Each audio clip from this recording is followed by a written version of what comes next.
तो भाई आईपीएल 2027 कितना बॉन्डर होने वाला है, कितना बड़ा होने वाला है, बस इस बात का अंदाजा इस बात से आप लगा लीजिए कि आईपीएल के बीते अभी 1 महीने भी नहीं हुए हैं और एक बड़ा ट्रेड हो चुका है। और जब भी आप फोन खोलोगे या फिर जब भी आप कहीं सुनोगे तो एक ना एक ट्रेड की बात जरूर सुनोगे, यानी कि सभी टीमें किसी न किसी टीम से इंटरेस्टेड हैं, अप्रोच दिखा रही हैं कि भैया इनसे इनका ट्रेड कर लो, इनसे इनका ट्रेड कर लो। और ऐसे में ही 5 बड़ी अपडेट लेकर मैं आपके सामने आ चुका हूं जो कि रियल और पूरी तरह से जेन्युइन होगी।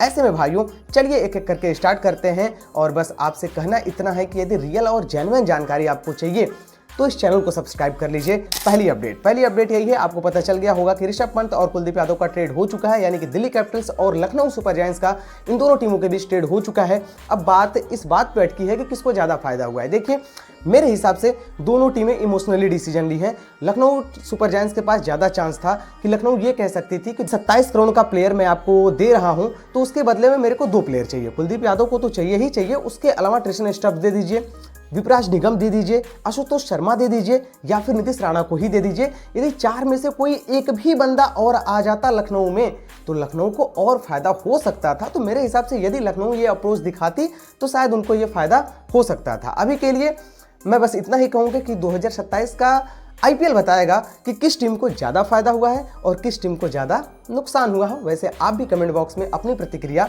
दे सकते हैं। दूसरी अपडेट की बात करते हैं जो कि आ रही है केकेआर और हार्दिक पांड्या को लेकर। ऐसी अपडेट है कि केकेआर की टीम पूरी तरह से अप्रोच दिखाई है मुंबई इंडियंस से कि भैया हार्दिक पांड्या का ट्रेड आप हमसे कर लीजिए।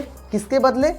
कैमरून ग्रीन के बदले। ऐसे में मेरे को लगता है कि देखिए हो सकता है कि अभी ट्रेड डील की बात ना हुई हो, अफवाह ही हो, कोई गारंटी नहीं है, मैं इस पे गारंटी नहीं ले रहा हूं। बट मेरा कहना ये है यदि आप केकेआर के फैंस हो तो क्यों ना करे केकेआर टीम मुंबई इंडियंस से बात हार्दिक पांड्या के लिए, क्योंकि केकेआर को तो चाहिए ना एक प्लेयर ऐसा चाहिए जो टीम को लीड कर सके, एक ऐसा खिलाड़ी चाहिए जो कम से कम 3-4 साल 5 साल 10 साल टीम को एक बेहतरीन दिशा दे सके। क्योंकि श्रेयस अय्यर को छोड़कर कहीं ना कहीं केकेआर की टीम बड़ी गलती की है तो उसको सुधारने का एक बेहतरीन मौका है। और देखिए 25 करोड़ से भी ज्यादा कैमरून ग्रीन के ऊपर लगाए हैं। यदि कैमरून ग्रीन को वो छोड़ देते हैं तो हार्दिक पांड्या को आसानी से ये टीम ले लेगी।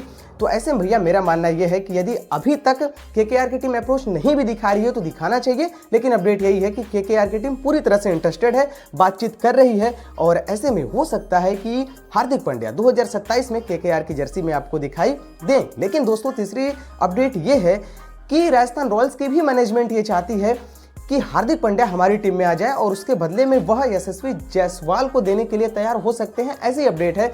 तो भैया मेरा मानना तो ये भी है कि इसमें मुंबई इंडियंस का भी फायदा है, क्योंकि एक ऐसा खिलाड़ी आपको मिल जाएगा जो लगभग यहां से 10-12 साल खेल सकता है आसानी से। और यशस्वी जायसवाल भी यदि मुंबई इंडियंस में आते हैं तो उनको भी बहुत अच्छा फायदा होगा। तो यदि ये अपडेट आ रही है या फिर ऐसी कुछ हवाएं आ रही हैं कि हार्दिक पांड्या राजस्थान रॉयल्स में जा सकते हैं और राजस्थान रॉयल्स से यशस्वी जायसवाल इधर आ सकते हैं, तो मेरे को ऐसा लगता है कि इसमें दोनों टीमों का फायदा है। खासकर मुंबई इंडियंस का तो हमें ज्यादा फायदा दिखाई दे रहा है, क्योंकि उनको एक प्योर बल्लेबाज मिल जाएगा जो लंबे अरसे तक सर्विस दे सकता है। वैसे इस पर आपकी क्या राय है? दोनों टीमों के फैंस कमेंट बॉक्स में अपना फीडबैक जरूर दीजिएगा। उसके अलावा दोस्तों आगे बढ़ते हैं, चौथी अपडेट की बात करते हैं। वो आ रही है सीएसके के खेमे से। और अपडेट ये है कि देखिए पिछले 2 सालों से जिस तरीके से सीएसके का प्रदर्शन रहा है, ऐसी अपडेट थी कि स्टीवन फ्लेमिंग जो कि इनके हेड कोच हैं उनको अब की बार हटाया जा सकता है, कोई नया हेड कोच आ सकता है। लेकिन क्रिकबज़ ने ऐसा बताया कि नहीं, ऐसा बिल्कुल नहीं होने वाला। कम से कम 1 साल और यानी कि आईपीएल 2027 में Steven Fleming as a head coach आपको सीएसके खेमे में दिखाई देंगे। और सीएसके की टीम नहीं चाहती है, सीएसके की मैनेजमेंट नहीं चाहती, इस पे विचार विमर्श भी नहीं कर रही है कि फ्लेमिंग साहब को हटाया जाए। तो ऐसे में भैया मान के चलिए लगभग कंफर्म ही है कि स्टीवन फ्लेमिंग सीएसके के खेमे में आईपीएल 27 में एक बार फिर से आपको दिखाई देंगे एज ए हेड कोच। उसके अलावा 5वीं अपडेट और आज की लास्ट अपडेट वो भी है सीएसके के ही खेमे से। और सीएसके की जो फैंस है, जो आर्मी है, वो कयास लगाकर बैठी थी कि हार्दिक पांड्या सीएसके में भी जा सकते हैं। ऐसी अपडेट थी कि सीएसके में हार्दिक पांड्या की एंट्री हो सकती है और वहां से शिवम दुबे और उसके अलावा कोई एक खिलाड़ी और मुंबई इंडियंस में जा सकता है। लेकिन क्रिकबज़ ने ऐसा बताया कि भैया ऐसी कोई बात सीएसके के पास पहुंची ही नहीं है, या फिर सीएसके की मैनेजमेंट अप्रोच दिखाई ही नहीं है, और ना ही मुंबई इंडियंस की टीम सीएसके से कोई अप्रोच दिखाई है कि ऐसा कुछ ट्रेड हो जाए। तो अभी के लिए क्रिकबज़ ने ऐसा बताया है कि ये पूरी तरह से अभी अफवाह है, रूमर से। आगे हो सकता है ट्रेड के हार्दिक पांड्या उधर चले जाए, लेकिन अभी के लिए जो है ये पूरी तरह से अफवाह है। तो ऐसे में भैया ये रही आज के कुल 5 बेहतरीन अपडेट, रियल और जेन्युइन अपडेट। और मैं बस इतना ही कहूँगा कि यदि आपको थोड़ी सी भी कहीं से पसंद आई हो तो बस करना इतना है। अभी तक यदि वीडियो को लाइक नहीं किए हैं तो कर दीजिए। गर्मी देख लीजिए कितनी ज़्यादा गर्मी हो रही है, वहाँ पर भी वीडियो बनाना पड़ता है, आपको अपडेट देना पड़ता है। तो ऐसे में 1 सेकंड का काम है, वीडियो को लाइक करिए और यदि अभी तक चैनल को सब्सक्राइब नहीं किए हैं तो प्लीज़ चैनल को सब्सक्राइब भी कर लीजिएगा। चलिए मिलते हैं नेक्स्ट वीडियो में किसी और वीडियो के साथ। यहाँ तक वीडियो देखने के लिए दिल से धन्यवाद।